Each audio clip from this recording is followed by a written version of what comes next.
Hello friends, welcome to study smart way. आज एक बार फिर आपका यूपी टेट, सुपर टेट और लेखपाल की स्पेशल क्लासेस में स्वागत है। आज आप सभी लोगों के लिए हिंदी का एक मॉडल पेपर लाए हैं जो आपके हर एग्ज़ाम के लिए वेरी यूज़फुल है। उसमें आपको 30 क्वेश्चंस मिलेंगे, जिसमें आपको बताना है कि आपने 30 में से कितने क्वेश्चन सही कर लिए हैं। तो वो आप कमेंट बॉक्स में ज़रूर बताइएगा और वीडियो को पूरा अंत तक देखना। चलिए, आपको यहाँ पर ऐसे क्वेश्चंस मिलेंगे जिनको आपको विस्तृत समझाया जाएगा और आप एक बार पढ़ लोगे तो दोबारा उनको कभी भूलोगे नहीं। चलिए शुरू करते हैं। आज का पहला प्रश्न आपके सामने दिया गया है। जहाँ शब्दों, शब्दांश, वाक्यांशों की आवृत्ति हो लेकिन उनके अर्थ अलग अलग हो, वहाँ कौन सा अलंकार होता है? तो जहाँ पर एक ही शब्द कई बार आए और उनके हर बार अर्थ अलग अलग हो, तो वहाँ कौन सा अलंकार होता है, ऐसा पूछा गया है। यमक अलंकार, रूपक अलंकार, अनुप्रास अलंकार या फिर वक्रोक्ति अलंकार। तो जहाँ एक ही शब्द कई बार आए और उसके अर्थ अलग अलग हो, वहां पर यमक अलंकार होता है।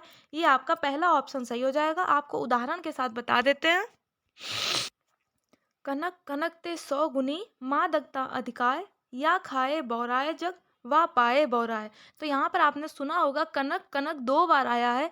एक कनक का अर्थ है धतूरा और एक कनक का अर्थ है सोना। तो आपको समझ में आ गया होगा अब कि या पाए बौराए जग और या खाए बौराए। तो जब इंसान धतूरे को खा लेता है तो भी वो पागल हो जाता है, और आवश्यकता से अधिक जब उसको सोना मिल जाता है तो वो भी पागल हो जाता है। तो यहाँ पर आपको कनक शब्द 2 बार मिला है और दोनों बार उनके अर्थ अलग अलग हैं, तो इसलिए यहाँ पर यमक अलंकार हो जाएगा। आपका पहला ऑप्शन सही हो जाएगा। आगे बढ़ते हैं अगले प्रश्न पर। निम्न में से कौन सा चिन्ह अपादान कारक से संबंधित है? अपादान कारक का कौन सा चिन्ह होता है? को, ने, से या फिर के लिए?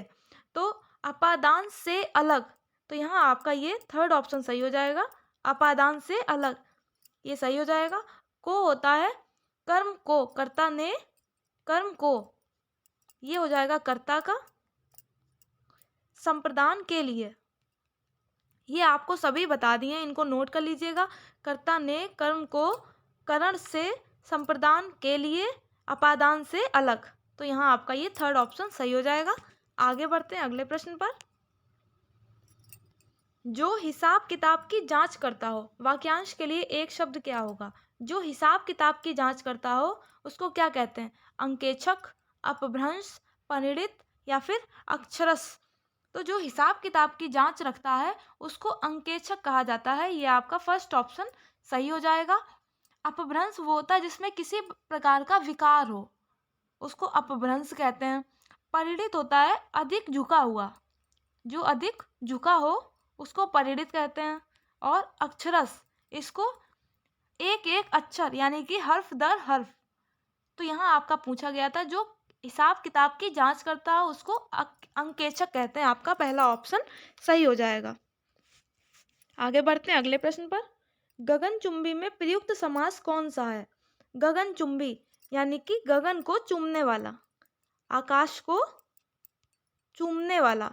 तो यहाँ आपको कारक चिन्ह दिख रहा होगा को, कर्ता ने कर्म को, तो यहाँ ये कारक चिन्ह दिख रहा है, इसलिए यहाँ पर तत्पुरुष समास हो जाएगा। आपका थर्ड ऑप्शन सही हो जाएगा। गगनचुंबी में तत्पुरुष समास है। आगे बढ़ते हैं अगले प्रश्न पर। निम्नलिखित में शुद्ध वर्तनी वाला शब्द पूछा गया है, कौन सा है? चरमोत्कर्ष, चरमोत्कर्ष, चरमोत्कर्ष या फिर चरमोत्कर्ष? तो शुद्ध वर्तनी वाला शब्द पूछा है, तो ये आपका पहला ऑप्शन सही हो जाएगा। चरमोत्कर्ष इस तरह से लिखा जाता है और इसका अर्थ होता है अत्यंत उन्नति। चरमोत्कर्ष का अर्थ अत्यंत उन्नति। आपका पहला ऑप्शन सही हो जाएगा। आगे बढ़ते हैं अगले प्रश्न की तरफ। जागृत का विपरीतार्थक शब्द, जागृत मीन्स जागा हुआ, और इसका विपरीतार्थक क्या होगा? मधुर, स्थिर, सुषुप्त या फिर मृत्यु? मधुर का विपरीतार्थक होता है कटु या कर्कश, कड़वा। स्थिर का अर्थ होता है चंचल। मृत्यु का अर्थ होता है जीवन। और पूछा गया है जीवन या फिर जन्म। और पूछा गया जागृत का विपरीतार्थक, तो यहाँ हो जाएगा सुषुप्त। ये आपका थर्ड ऑप्शन सही हो जाएगा। जागृत मीन्स जो उठ गया है और सुषुप्त मीन्स सोया हुआ। आगे बढ़ते हैं अगले प्रश्न पर। उच्छ्वास का संधि विच्छेद क्या है? उच्छ्वास का उद्धन श्वास, उद्धन श्वास, उद्धन श्वास या फिर उच्चधन श्वास। तो उच्छ्वास का संधि विच्छेद जो है वो आपका थर्ड ऑप्शन सही हो जाएगा, उद्धन श्वास। और इसमें कौन सी संधि है? तो यहाँ पर ये व्यंजन संधि हो जाएगी, व्यंजन संधि। और उच्छ्वास का अर्थ क्या होता है? तो जो सांस ऊपर की तरफ छोड़ी जाती है, ऊपर की ओर छोड़ी जाने वाली श्वास, या फिर आह भरना। तो ये उच्छ्वास का अर्थ है। इसका संधि विच्छेद उद्धन श्वास और इसमें व्यंजन संधि है। आगे बढ़ते हैं अगले प्रश्न पर। जो नियमानुकूल ना हो, वाक्यांश के लिए एक शब्द जो नियम के अनुकूल ना हो उसको क्या कहते हैं? देय, अनुकूल, अनियमित या फिर अंतेवासी। तो जो नियम के अनुकूल नहीं होता है वो अनियमित होता है, ये आपका थर्ड ऑप्शन सही हो जाएगा। अंतेवासी क्या होता है ये इम्पॉर्टेंट है, इसलिए आपको बता देते हैं कि जो बाहर रहता है, जैसे हॉस्टल है, गुरुकुल है, ऐसी जगहों पर जो रहते हैं उनको अंतेवासी कहते हैं। यानी कि घर से जो बाहर कहीं भी रहता है उसको अंतेवासी कहा जाता है। आगे बढ़ते हैं अगले प्रश्न पर। मोस्ट इम्पॉर्टेंट क्वेश्चन है, अभी आपके टेट के एग्जाम में इस तरह के प्रश्न पूछे गए थे, तो देख लीजिएगा। हिंदी का प्रथम पत्र उद्दंत मार्तंड के संपादक थे। उद्दंत मार्तंड के संपादक कौन है? भारतेंदु हरिश्चंद्र, राधा कृष्ण दास, बालकृष्ण भट्ट, बाबू युगल किशोर शुक्ल। तो जो उद्दंत मार्तंड के संपादक हैं वो आपका फोर्थ ऑप्शन सही हो जाएगा, बाबू युगल किशोर शुक्ल। ये उद्दंत मार्तंड के संपादक हैं। और इस पत्र का संपादन कब हुआ है? तो वो 30 मई 1826 में, 30 मई 1826 को इसका संपादन कहाँ से हुआ है? कलकत्ता से। कलकत्ता से उद्दंत मार्तंड का संपादन हुआ है 30 मई 1826 को कलकत्ता से। और इसके संपादक बाबू युगल किशोर शुक्ल थे। और 30 मई को किस दिवस के रूप में मनाते हैं? तो ये 30 मई को हिंदी पत्रकारिता दिवस के रूप में मनाया जाता है। तो आप सभी लोग समझ गए होंगे, यहाँ आपका फोर्थ ऑप्शन सही हो गया। आगे बढ़ते हैं अगले प्रश्न की तरफ। रास तरंगिणी किस कवि की रचना है? रास तरंगिणी कल्लड़ की, बिल्लड़ की, आचार्य क्षेमचंद्र की या फिर क्षेमेंद्र की। तो ये जो रास तरंगिणी है ये कल्लड़ की रचना है, ये आपका फर्स्ट ऑप्शन सही हो जाएगी। रास तरंगिणी का अर्थ होता है राजाओं की नदी, राजाओं की नदी इसका अर्थ होता है। और रास तरंगिणी में कहाँ का वर्णन किया गया है? तो वो कश्मीर के राजा गया है और ये कल्लड़ की रचना है। तो यहाँ आपका पहला ऑप्शन सही हो जाएगा। आगे बढ़ते हैं अगले प्रश्न की तरफ। प्रगतिवाद के प्रमुख कवि नहीं है। प्रगतिवाद के इनमें से कौन प्रमुख कवि नहीं है? नागार्जुन, दिनकर, अज्ञेय या फिर मुक्तिबोध। तो जो प्रगतिवाद के प्रमुख कवि हैं वो कौन कौन से हैं? तो नागार्जुन, अज्ञेय और मुक्तिबोध, ये तीनों लोग ही प्रगतिवाद के प्रमुख कवि हैं। और यहाँ पर रामधारी सिंह दिनकर ये प्रगतिवाद के कवि नहीं है, ये आधुनिक काल के कवि हैं। इनको आधुनिक काल का कवि कहा जाता है। ये वीर रस के कवि हैं, आधुनिक काल के वीर रस के कवि। ये याद रखिएगा, हो सकता है पूछ लिया जाए एग्जाम में कि आधुनिक काल का वीर रस का कवि कौन है, तो वो रामधारी सिंह दिनकर। आगे बढ़ते हैं अगले प्रश्न पर। मगही किस उपभाषा की बोली है? मगही राजस्थानी, पश्चिमी हिंदी, पूर्वी हिंदी या फिर बिहारी। तो ये जो मगही है ये बिहारी भाषा की बोली है, ये आपका फोर्थ ऑप्शन सही हो जाएगा। मगही ये भोजपुरी, मैथिली इनकी बोलियों में आ जाती है। आगे बढ़ते हैं। ग्वालियर की बोली है।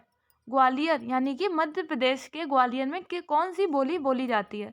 बुंदेली, ब्रजभाषा, खड़ी बोली या फिर कन्नौजी। तो ग्वालियर में ये ब्रजभाषा का प्रयोग अधिकतर किया जाता है, यहाँ आपका सेकंड ऑप्शन सही हो जाएगा।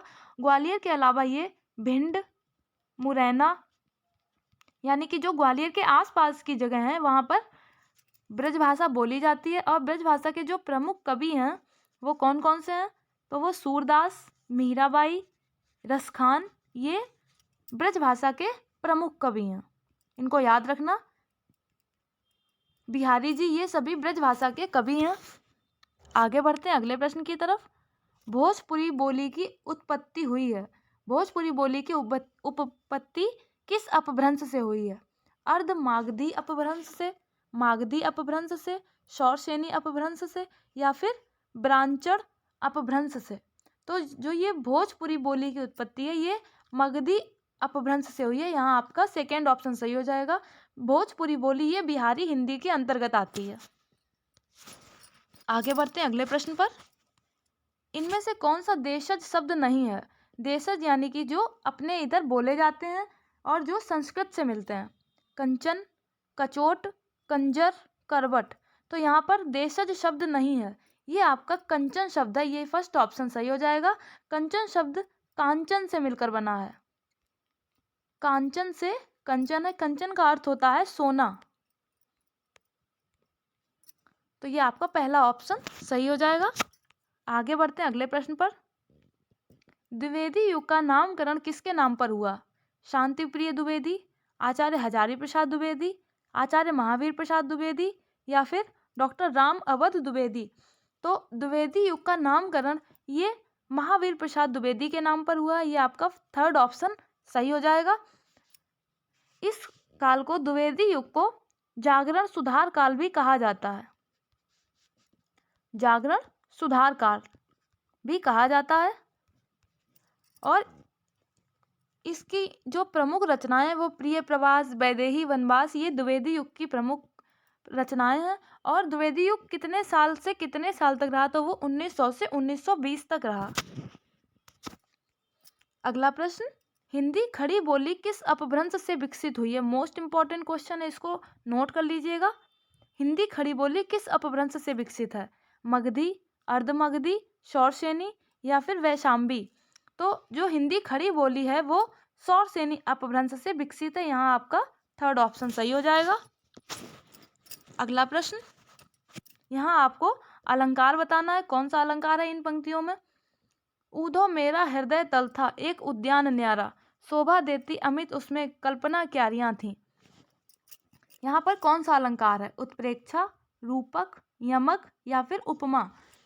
तो यहाँ कहा जा रहा है गोपियाँ ऊधव से कह रही हैं कि मेरा जो हृदय है वो एक बगीचे की तरह है और उसमें जो शोभा देती अमित, उसमें बहुत सारी जो कल्पनाएं हैं, कल्पनाओं की तुलना क्यारियों से की है।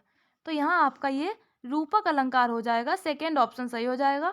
रूपक अलंकार की जो विशेषता होती है वो जहाँ पर गुण की अत्यंत समानता होने के कारण उपमेय को उपमान बता दिया जाता है। जैसे कि यहाँ हृदय को उद्यान बता दिया गया और कल्पना को क्यारियां। तो यहाँ आपका सेकेंड ऑप्शन सही हो जाएगा। आगे बढ़ते हैं अगले प्रश्न पर। यहाँ पर भी आपको अलंकार बताना है।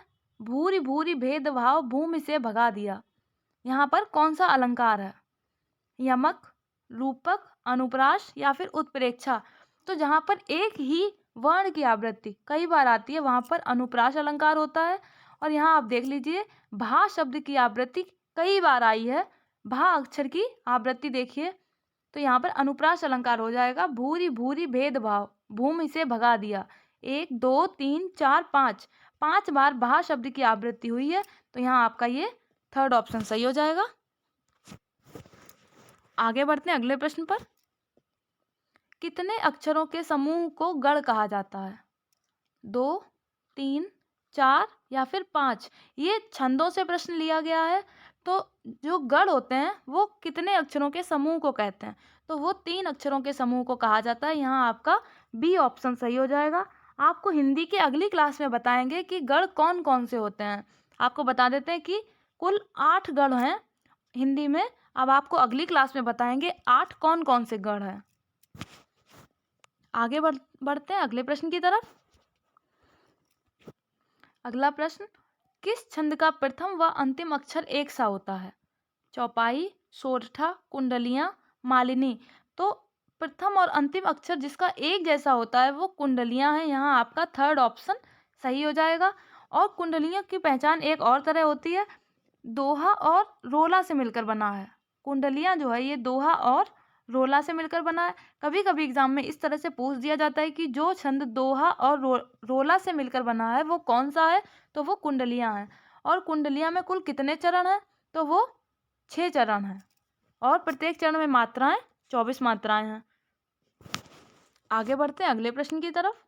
दोहा में कितने चरण होते हैं? दोहा में पंक्तियां 2 होती हैं, 2 पंक्तियां होती हैं और चरण 4 होते हैं। याद रखिएगा, 2 पंक्तियां और 4 चरण। यहाँ आपका बी ऑप्शन सही हो जाएगा। और दोहा में पहले और तीसरे चरण में 13-13 मात्राएं होती हैं और दूसरे और चौथे चरण में 11-11 मात्राएं होती हैं। ये इम्पॉर्टेंट है, इसको याद रखिएगा। अक्सर इसमें कन्फ्यूजन हो जाती है कि दोहा में पहले तीसरे में 13-13 और दूसरे चौथे में 11-11, और सोरठा ठीक इसका उल्टा है। सोरठा में पहले तीसरे में 11-11 होती हैं और दूसरे चौथे में 13-13। आगे बढ़ते हैं अगले प्रश्न पर। चौपाई के प्रत्येक चरण में कितनी मात्राएं होती हैं? 12, 14, 16 या फिर 18? तो चौपाई के प्रत्येक चरण में 16-16 मात्राएं होती हैं। ये आपका थर्ड ऑप्शन सही हो जाएगा। आगे बढ़ते हैं अगले प्रश्न पर। जुगुप्सा किस रस का स्थायी भाव है? अद्भुत रस का, करुण रस का, बीभत्स रस का या फिर वीर रस का? तो यहाँ पर पूछा गया है जुगुप्सा किस रस का स्थायी भाव, तो वो बीभत्स रस का है। ये आपका थर्ड ऑप्शन सही हो जाएगा। बीभत्स रस का जो करुण भाव है, जो है जुगुप्सा या फिर घृणा, जिसको देखकर मन में अजीब से विचार आए, जिससे नफरत हो, वहां पर जुगुप्सा हो जाता है, यानी बीभत्स रस होता है। आगे बढ़ते हैं अगले प्रश्न पर।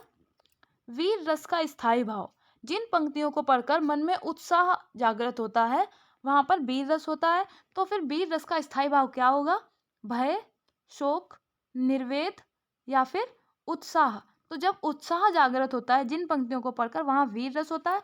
तो ये आपका फोर्थ ऑप्शन सही हो जाएगा। अगला प्रश्न।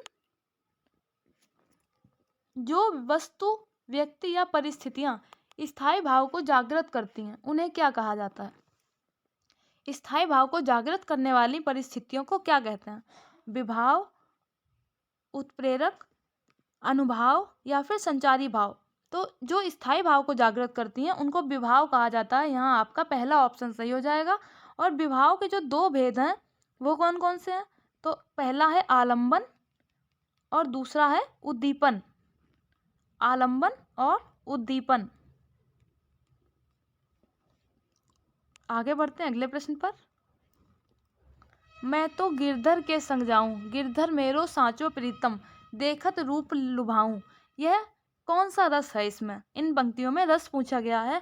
तो ये मीराबाई जी कह रही हैं कि मैं तो भगवत ही जाऊंगी, वही मेरे सच्चे प्रीतम है, उनको देखकर मेरा मन प्रसन्न हो जाता है। तो इसमें कौन सा रस है? भक्ति रस, करुण रस, अद्भुत रस या फिर श्रृंगार रस? तो जहाँ पर प्रेम का वर्णन होता है वहाँ श्रृंगार रस होता है। ये आपका फोर्थ ऑप्शन सही हो जाएगा, श्रृंगार रस। अगला प्रश्न, इसमें भी रस पूछा गया है। धोखा न दो भैया मुझे, इस भांति आकर के यहाँ, मझधार में मुझको बहाकर तात जाते हो कहाँ? सीता गई तुम भी चले, मैं भी न जीऊँगा यहाँ, सुग्रीव बोले साथ में सब जाएंगे बानर वहाँ। तो इन पंक्तियों में कौन सा रस है ये पूछा गया है। तो यहाँ पे ये करुण रस हो जाएगा। बी ऑप्शन आपका सही हो जाएगा। यहाँ पर एक भाई अपने दूसरे भाई से कह रहा है कि तुम इस तरह बीच में मुझे छोड़कर नहीं जा सकते हो। तो यहाँ ये करुण रस हो जाएगा, यानी कि यहाँ पर बिछड़ने की बात की गई है, और जहाँ पर बिछड़ने की बात होती है वहाँ पर करुण रस होता है। अगला प्रश्न, महात्मा शब्द का सही विलोम। महात्मा शब्द यानी कि जो महान है जो आत्मा, वो है महात्मा।